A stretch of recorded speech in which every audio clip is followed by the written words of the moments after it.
mengqadha salat. Kalau ada orang punya salat yang ditinggalkan setelah akil balik, maka dia harus diqadha. Adapun cara mengqadha itu tidak harus salat isya diqadha waktu isya. Utang salat isya bisa Anda qadha waktu zuhur.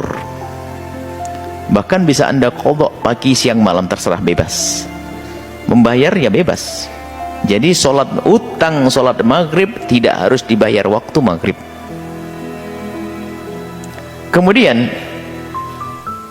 apakah misalnya waktu maghrib saya punya utang maghrib, saya double 2, jangan gua sampai 10-50 pun boleh, enggak ada masalah. Jadi namanya bayar utang bebas. Anda sholat maghrib, kemudian sholat maghrib lagi, sholat maghrib lagi, sholat maghrib lagi, mau utang boleh. Hanya mungkin yang paling enak adalah Anda perkirakan, saya target 3 bulan harus tuntas deh. Ya 3 bulan ini Anda kalikan, Anda bagi dengan 5 waktu. Utangnya Anda berapa, Anda bagi. Jadi begini, setiap habis sholat Anda sholat lagi. Kalau misalnya 1 tahun kita pernah meninggalkan sholat 1 tahun, berarti mengqadhanya 1 tahun. Jadi habis maghrib sholat maghrib lagi, habis isya sholat isya lagi, berputar. Jadi ringan, tidak beban. Itu disebutkan para ulama, mengqadha boleh dengan cara nyicil bebas adalah jika waktu meninggalkan sholat dulu adalah karena adanya uzur. Misalnya ya belum ngerti, tidak tahu, atau tiba-tiba merasa tidak sah karena nggak ngerti cara mandi besar misalnya, uzur, nggak ngerti.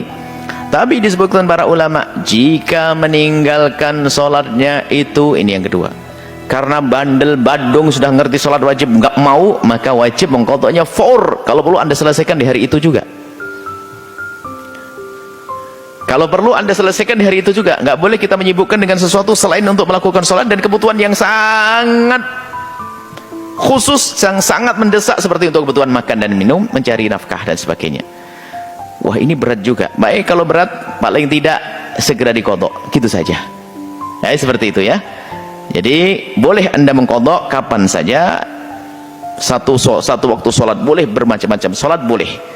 Intinya segera bebaskan diri Anda dari utang-utang, baik waktu Anda meninggalkan karena Anda menantang Allah, melanggar Allah, ataupun di saat Anda meninggalkan tidak melanggar Allah karena lupa dan yang lainnya. Maka hendaknya sebaik-baik utang adalah cepat dibayar. Di dalam berpuasa, ingat, jangan sampai ada di antara kita melanggar lalu tidak berpuasa. Yang tidak punya uzur lalu tidak berpuasa, ini dosa besar. Dan jangan berbohong kepada Allah, Allah Maha Tahu. Jangan berbohong kepada Allah, Allah Maha Tahu. Dan saat ini alangkah banyaknya orang fasik yang di rumah berpuasa tapi di luar rumah tidak berpuasa. Bahkan begitu mudahnya orang meninggalkan puasa bulan Ramadan seolah-olah ini adalah dosa kecil, padahal dosa yang sangat besar. Ini problem. Dan ketahuilah bahwa siapapun yang biasa melanggar seperti itu akan mudah melanggar yang lainnya. Bagi orang yang punya hutang banyak, bingung ngitungnya, karena sadar-sadar sudah menjelang pensiun misalnya, tidak apa-apa, masih tobat, alhamdulillah. Sebelum mati masih tobat, masih lumayan. Yang repot sampai mati nggak tobat.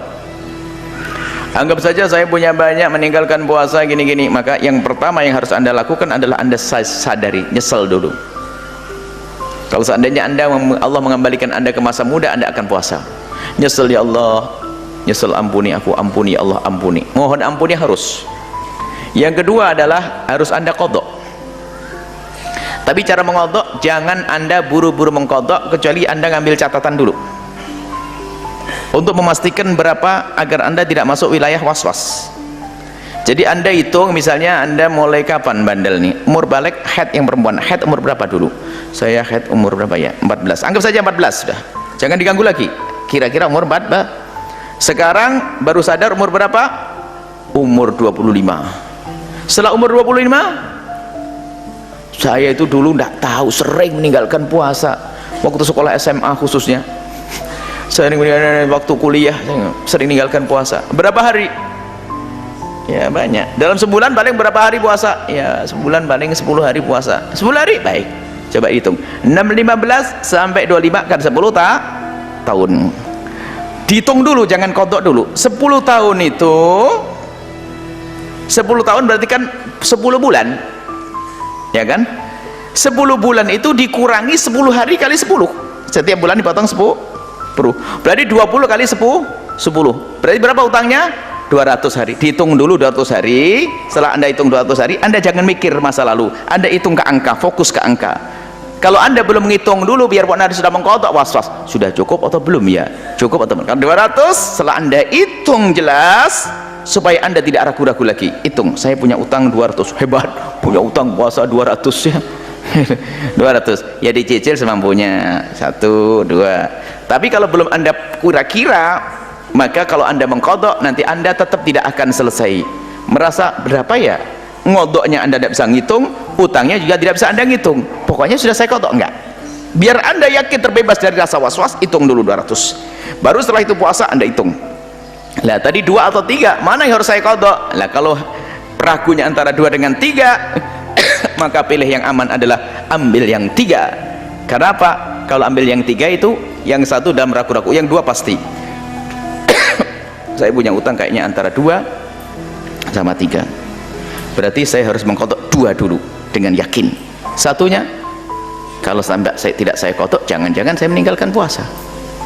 Ya sudah kodok, berarti 3, diambil yang 3, seperti itu. Dan tolonglah mengkodok ini, kalau memang kita punya masa lalu yang tidak baik, kodok ya sebelum ajal tiba. Mengkodok puasa, dan mengkodok puasa itu adalah bebas waktunya. Kalau Anda pilih di hari-hari puasa sunnah, maka Anda pun saat itu mendapatkan pahala sunnah. Jadi niatnya kodok, misalnya Anda mengkodok pas hari Kamis, Anda mendapatkan pahala hari Kamis, tapi nggak usah niat puasa Senin Kamis. Cukup Anda membayar utang Anda, ibu-ibu khusus yang banyak utang, saya akan kodok pas hari Kamis. Maka di saat Anda mengkodok hari Kamis, Anda dapat pahala kodok plus pahala sunnah di hari Kamis tersebut.